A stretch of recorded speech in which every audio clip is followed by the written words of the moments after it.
ज्योति अपनी सास के न रहने पर बहुत खुश थी। नाच रही थी, गा रही थी, क्योंकि उसे हमेशा से ही अकेले रहना पसंद था। एक दिन ज्योति छत पर बैठकर सर्दियों में धूप के मजे ले रही थी। तभी उसकी पड़ोसन रेवती की बहू रानी का छत पर कपड़े लेकर आना होता है। अरे अरे रानी, कितना काम करोगी तुम? इतनी सर्दी हो रही है, आराम से बैठो। आज छत पर बैठकर मूंगफली खाते हैं।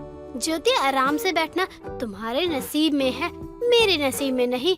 सास तुम्हारी गई है, मेरी सास अभी भी मेरे सांस लेना हराम कर रही है। अरे बाबा, ठंड में तो मुझसे तो काम ही नहीं करा जाता। मुझे तो बस चाय भी सुबह अनुज ही बना कर देते हैं, उसके बाद ही मैं उठती हूँ। ज्योति, सबकी किस्मत तुम्हारी तरह नहीं होती। सास के ना रहने पर तुम्हारी सर्दी अच्छी कट रही है। हाँ, ये तो है। सास बिना मेरी सर्दी सच में बहुत अच्छी कट रही है। वो होती तो मेरा हाल भी तुम्हारी तरह ही होता। चाय ला, खाना ला, ये कर वो कर। हाँ, ये सही कहा तुमने। क्या करूँ, अब जो किस्मत में लिखा उसे बदल नहीं सकते हैं ना। रहना तो मुझे ऐसे ही पड़ेगा। वैसे तुम इतने सारे कपड़े लेकर छत पर क्यों आई हो? मैं कपड़े धोने जा रही हूँ, इसीलिए लेकर आई हूँ। अब तुम्हारी तरह नहीं कर सकती ना कि सारे कपड़े धोबी को दे दूँ और धुलकर आ जाए। अगर मैंने ऐसा किया तो मेरी सास मुझे ही धो देगी। यार, तू बाथरूम में ले जाकर वॉशिंग मशीन में धो लेना। इतनी सर्दी में छत पर लाने की क्या जरूरत है? तुम जानती नहीं हो मेरी सास को, वो बहुत कंजूस है। वॉशिंग मशीन में कपड़े धोएंगी तो बिजली का बिल आएगा, इसीलिए उन्होंने हाथ से धोने के लिए बोला है। तुम्हारी सास तो सच में बहुत चालू है। मेरी तो सास बिना सर्दी मजे से कट रही है, लेकिन तुम्हारी तो सास के साथ सर्दी भी बहुत बेकार कट रही है। रानी ज्योति से अपने दुख बता रही थी और रानी दुख सुनते हुए मूंगफली खा रही थी और छत पर कूड़ा फैला रही थी। तभी उसकी सास रेवती उसे आवाज लगाती है। अरे ओ बहू, तू अपने घर के कपड़े धोने गई है या पूरे मोहल्ले वालों की, जो अभी तक वापस नहीं आई? कहीं सर्दी में धूप पाकर सो तो नहीं गई? नहीं माँ जी, मैं जाग रही हूँ, बस 10 मिनट में आ रही हूँ। जल्दी नीचे आ, मुझे खाने को दे, बहुत भूख लगी है। बस थोड़ी देर में आ गई माँ जी, थोड़ा रुको। तुम्हारी सास ने तो कुछ देर में ही भूचाल मचा दिया। हाँ, सास वाला घर ऐसा ही होता है। तुम लो धूप के मजे, मैं चली अपना काम करने, वरना मेरी सास आ गई तो सुबह सुबह ही शुरू हो जाएंगी। रानी जल्दी से कपड़े धोकर नीचे जाती है तो देखती है कि उसकी सास कंबल ओढ़कर आराम से सोफे पर बैठकर टीवी देख रही थी, जिसे देखकर वो अपने मन ही मन बोलती है। मुझे काम में लगाकर खुद आराम से बैठकर टीवी देख रही है। ऐसा लगता है जैसे सिर्फ ठंड इन्हें ही लगती है, मुझे नहीं लगती। लेकिन जब खुद की ही किस्मत खराब हो तो क्या ही कर सकते हैं। माँ जी, आपने बुलाया था? हाँ, बुलाया था। मुझे तो लगा तू कल आएगी कपड़े धोकर। माँ जी, कपड़े भी ज्यादा थे, वो भी हाथ से धोने थे, तो टाइम तो लगेगा ही। कोई बात नहीं, एक काम कर, जाके रसोई में गरम गरम खाना बना, अपने आप ही सारी ठंड दूर हो जाएगी।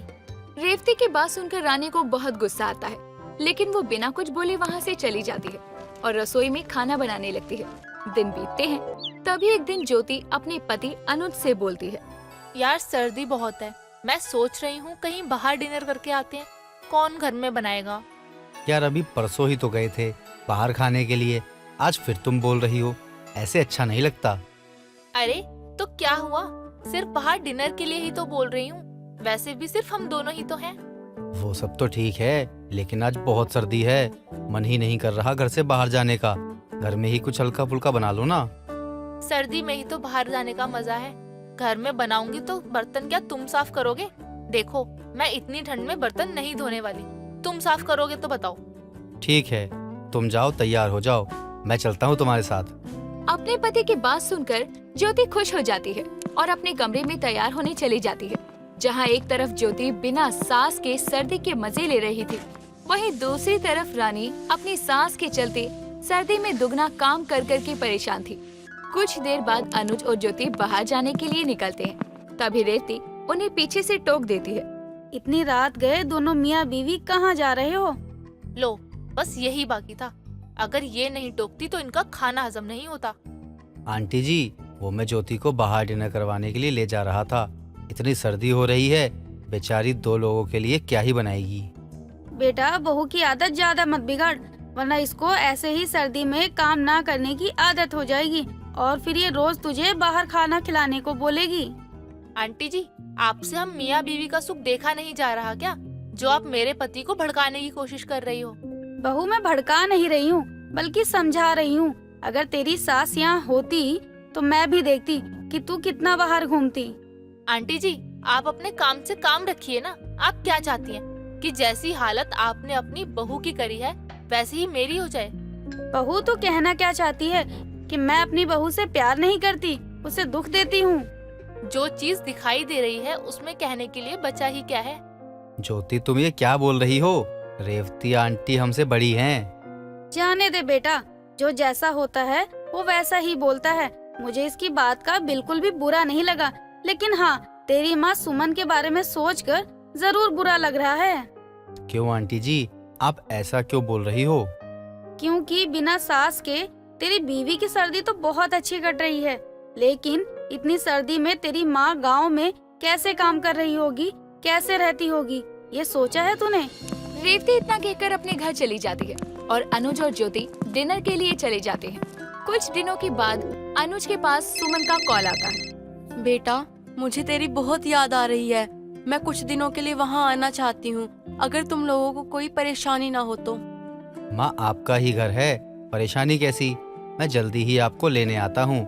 बल्कि मैं तो खुद सोच रहा था कि सर्दी में आप सब काम कैसे कर रहे होगे। क्या हुआ? किसका फोन आया था? माँ का फोन था। माँ आने के लिए बोल रही थी। बोल रही है बहुत याद आ रही है उन्हें मेरी। आप जाकर मिल लीजिए, लेकिन यहाँ मत लेकर आइए। मेरी सास बिना सर्दी अच्छी कट रही है। उनके आने के बाद भी तुम ऐसे ही रह सकती हो जैसे अभी रहती हो। मेरी माँ सब सासू की तरह नहीं है। आप साफ साफ क्यों नहीं बोलते कि आपसे मेरा आराम नहीं देखा जा रहा? सास कितना सुख देती है अपनी बहुओं को, मैं रोज देखती हूँ। तुम सबको एक ही नजर से क्यों देखती हो? जरूरी नहीं है सभी सासें रेवती आंटी की तरह हो। आप कुछ भी बोलिए, लेकिन सास सास ही होती है।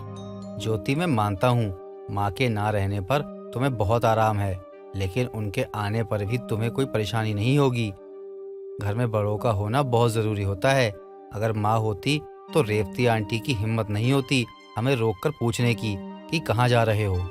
उसके पति की खुशी के चलते ना चाहते हुए भी वो अपनी सास सुमन को गांव से बुला लेती है। अगले दिन उसकी आंख खुलती है तो उसकी नजर घड़ी पर जाती है जिसमें 12 बज रहे थे। वो जल्दी से तैयार होकर नीचे जाती है। तभी उसकी सास बोलती है, बहू, मैंने सारा काम कर दिया है, चाय भी बना दी है, बस तू चाय लेकर छत पर चल, मैं अभी आती हूँ। फिर दोनों सास बहू मिलकर सर्दी की धूप के मजे लेंगे। कहीं मैं सपना तो नहीं देख रही? मैं 12 बजे सोकर उठी हूँ, फिर भी माँ जी ने मुझे कुछ नहीं बोला, बल्कि सारा काम भी कर लिया और साथ में चाय पीने को बोल रही हैं।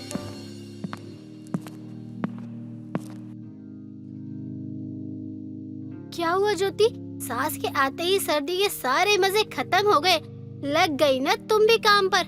अब तुम अपनी सास को जवाब दे दो कि मैं काम नहीं करूंगी। मुझे तो बहुत सिखा रही थी। मेरी सास ने अपनी बहू के साथ साथ तुम्हारी सर्दी भी खराब कर दी। तुम गलत समझ रही हो रानी। मैं तो अपने टाइम से 12 बजे ही सोकर उठी हूँ और ये चाय भी मेरी सास ने ही बनाई है।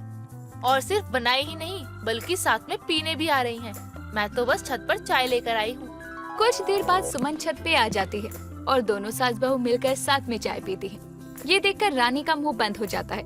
इस तरह से ज्योति की सास के बिना भी सर्दी अच्छी करती है और सास के साथ भी सर्दी अच्छी करती है। नीलम अपनी बेटी भूमि और अपने बेटे दीपक से बात करते हुए कहती है, दीपक की 4 दिन बाद शादी है, लेकिन घर में ऐसे शांत माहौल हो रखा है, लग ही नहीं रहा कि इस घर में शादी है किसी की। हाँ माँ, आप सही बोल रही हो। जब से दादाजी गए हैं तब से हमारे घर में कुछ ठीक नहीं है। ये सब तुम लोगों का बस वहम है, ऐसा कुछ नहीं है। अरे जब तक तुम लोग खुद ही चहल पहल नहीं करोगे तब तक कैसे कुछ हो सकता है? मुझे तो शादी वाले दिन भी काम ही है। पता नहीं क्या काम करता है तू, ना घर पर पैसे आ रहे हैं और ना ही तेरा काम ठीक चल रहा है, लेकिन कहने को तू काम कर रहा है। अरे बता तो सकता ही है हमें कि क्या काम करता है तू? माँ, बस है कुछ काम, जब अच्छे से चलने लग जाएगा तो मैं खुद ही बता दूंगा ना सबको। माँ कोई बात नहीं, हम लोगों से जितना हो सकता है हम उतना तो कर ही सकते हैं ना। हाँ, और जब इस घर में बहू आ जाएगी तब शायद सब कुछ ठीक हो जाए। हाँ माँ, आप सही बोल रही हो।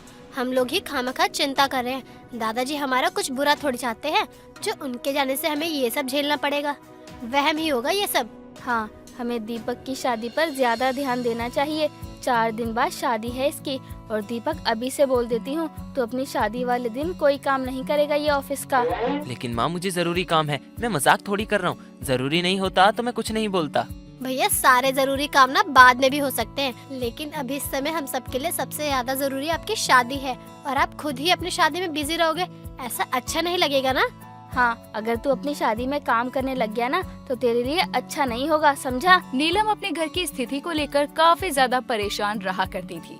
नीलम का ये मानना था कि उसकी बहू के घर में आने से सारी परेशानी खत्म हो जाएगी, और कुछ दिनों बाद नीलम अपनी बेटी की शादी करवा देती है। शादी के बाद नीलम की बहू अनुराधा घर को अच्छे से संभाल तो लेती है, लेकिन जो काम करती पहले उस काम में 3-4 बार गड़बड़ तो होती है, तब कहीं जाकर वो काम हो पाता।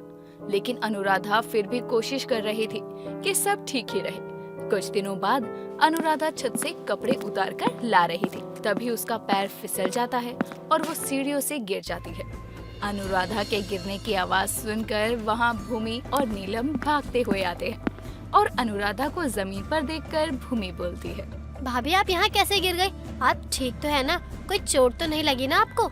मैं छत से कपड़े उतार रही थी, लेकिन पता नहीं अचानक से मेरा पैर फिसल गया। वहाँ तो ना पानी था और ना ही तेल गिरा था, फिर भी पता नहीं कैसे मैं फिसल कर गिर गई। हे भगवान बहू, तू थोड़ा ध्यान से चला करना। हम लोगों के साथ तो ज्यादा खास कुछ अच्छा हो नहीं रहा, और अब तो तेरे साथ भी यही सब हो रहा है। तुझे थोड़ा ध्यान रखना चाहिए बहू। माँ जी, आप लोगों के साथ क्या ठीक नहीं हो रहा है? और आप लोग ये क्या बातें कर रहे हो? अरे पता नहीं इस घर को किसकी नजर लग गई, कोई काम बनता ही नहीं है, बने बनाए काम रुक रहे हैं। मैं तो बहुत परेशान हूँ इन सब से। हाँ भाभी, हमें लगा था कि आपके आने से क्या पता सब कुछ ठीक होने लगे, लेकिन ये सब तो अब आपके साथ भी हो रहा है। मैं तो सोच सोच के ही घबरा जाती हूँ कि आखिर हो क्या रहा है। क्या पता ये सब सच में हमारे मन का वहम ही हो, क्योंकि कभी कभी ऐसा डर मन में बैठ जाता है तो आसानी से नहीं जाता। धीरे धीरे सब ठीक हो जाएगा। बहू तू चिंता मत कर। अरे चिंता कैसे ना करूं? पहले तो मुझे ये सब बता दिया और अब बोल रही हैं कि मैं चिंता भी ना करूं। पता नहीं इन लोगों के सर पर कौन सा दोष था जो मुझे भी लग गया। भाभी आइए, मैं आपको आपके कमरे में ले चलती हूँ, वहाँ आप थोड़ा आराम भी कर लेना, ठीक महसूस करोगी, और घर के काम की भी चिंता मत करना, वो मैं कर लूँगी। इतना बोलकर भूमि अनुराधा को उसके कमरे में छोड़ देती है। नीलम अपनी बहू को बोल तो देती है कि चिंता ना करे, लेकिन उसके बोलने से थोड़ी कुछ हो जाता। ये बात अनुराधा ने मन में ठान ली थी, और अब अनुराधा को बहुत डर लगता था कि आगे कुछ गलत ना हो। इसीलिए अनुराधा हर काम को और भी ज्यादा सावधानी से करती। कई दिनों तक ऐसे ही चलता है। कुछ दिनों बाद अनुराधा रसोई में खाना बना रही थी, तभी अचानक से एक कांच का ग्लास टूट जाता है, और वो कांच अनुराधा के पैर में लग जाता है। अनुराधा लंगड़ाते हुए बाहर आती है, और अपनी बहू को लंगड़ाता देखकर नीलम कहती है, बहू क्या हुआ? तू ऐसे क्यों चल रही है? तेरे पैर में दर्द है क्या? माँ जी, मेरे पैर में नहीं बल्कि इस घर में ही कोई परेशानी है। मैं काम कर रही थी, अचानक से कांच का गिलास टूट गया और मेरे पैरों में लग गया। पता नहीं बार बार ये सब मेरे साथ ही क्यों हो रहा है। पहले तो ऐसा कभी नहीं हुआ, चोट वगैरह तो किसी को भी नहीं लगी अब तक, फिर तुझे कैसे लग रही है? अब तक तुझे कितनी ज्यादा बार चोट लग चुकी है। तू ठीक है ना बहू? माँ जी, क्या ठीक हो सकती हूँ मैं? हर 2 दिन में कहीं ना कहीं मुझे चोट चपेट लग ही जाती है, और अब भी देखो इतनी ज्यादा लग गई। पता नहीं क्या किया था मैंने जो मुझे इतनी सजा मिल रही है। बहू क्या पता गलती से ग्लास गिर गया हो और तेरे पैर में लग गई हो। तू गलत भी तो सोच सकती है ना, जरूरी नहीं है जो हो रहा है वही सच है, थोड़ा समझना भी चाहिए ना। जब से आपने मुझे सारी बातें बताई है ना, मुझे तो अब खुद भी समझना ही नहीं है। पता नहीं कौन सा वास्तु दोष है इस घर पे जिसे आप लोग हटवा भी नहीं रहे हो। सारी दुश्मनी तो इस घर की अपनी बहू से ही है। बहू मैं समझ रही हूँ तुझे, ये सब कुछ तुझे अजीब लग रहा होगा, लेकिन ये सब हमारे हाथ में नहीं है। आपके हाथ में भले ही कुछ ना हो, लेकिन आप ये सब ठीक करने के लिए कुछ करती भी तो नहीं है ना। तू ही बता दे हमें क्या करना चाहिए, जो तुझे ठीक लगेगा हम वही कर लेंगे। ये सब मुझे पता होता तो मैं पहले ही बता देती ना, इतनी परेशानी क्यों झेलती मैं। अनुराधा इतना बोलकर वहाँ से चली जाती है। अनुराधा को काफी चोट लग गई थी, इसीलिए वो थोड़ी चिड़चिड़ी भी हो जाती है। अनुराधा की परेशानियां तो एक के बाद एक बढ़ती जा रही थी। उसे कुछ समझ नहीं आ रहा था कि आखिर ये क्या हो रहा है। कई दिनों तक ऐसे ही चलता है। तो अनुराधा अपने घर में एक पंडित जी को बुलाती है और उन्हें सारी बात बताती है। सारी बात सुनने के बाद पंडित जी बोलते हैं, बेटा ये सब बस इसलिए ही हो रहा है क्योंकि तुम पर पितृदोष है। पूर्वजों की आत्मा को अभी तक शांति नहीं मिली है। लेकिन ये सब मेरे साथ ही क्यों हो रहा है? मैंने क्या बिगाड़ा है उनका? बेटा ये तुम्हारे साथ ही इसलिए हो रहा है क्योंकि तुम इस घर की बहू हो और बहू पर ही पितृदोष है। जब घर वालों को इतनी बार इशारे दिए गए पूर्वजों द्वारा, लेकिन तब भी कुछ नहीं हुआ, इसीलिए दोष तुम्हें लगा है। और ये दोष अब हटेगा कैसे? तुम्हें इसके लिए अपने पूर्वजों की पूजा करवानी पड़ेगी और पूर्वजों की बरसी पर तुम्हारे पति को पिंडदान करना पड़ेगा, तभी ये दोष शांत हो सकता है। ठीक है पंडित जी, आप बस पूर्वजों के लिए पूजा बता दीजिए कैसी होनी है, मैं सारी तैयारियां कर लूंगी। ठीक है, 2 दिन बाद मैं तुम्हारे पूर्वजों की आत्मा की शांति के लिए पूजा करवाऊंगा। तुम्हारे घर के सभी सदस्यों की मौजूदगी जरूरी है। ठीक है पंडित जी, जैसा आप बोले। अनुराधा को पंडित जी से बात करके पितृ दोष का पता चलता है और फिर वो पूर्वजों की आत्मा की शांति के लिए घर में पूजा रखवाती है। पूजा होने के बाद घर में काफी शांति बनी रहने लगती है। धीरे धीरे सब ठीक होने लगता है। ये देखकर अनुराधा की सास बोलती है, अच्छा हुआ बहू तेरे ऊपर लगा पितृदोष अब खत्म हो गया, वरना तो ये सब ना जाने कब तक चलता ही रहता। माँ जी, अगर आप लोग ही पूर्वजों की आत्मा शांति के लिए पूजा करवा देती तो ये सब होता ही नहीं। कोई बात नहीं, शायद पूर्वजों को तेरे द्वारा ही शांति मिलनी थी, जो कि अब मिल गई है। अनुराधा के ऊपर से पितृदोष हट जाता है और अब घर में सुख शांति बनी रहती है।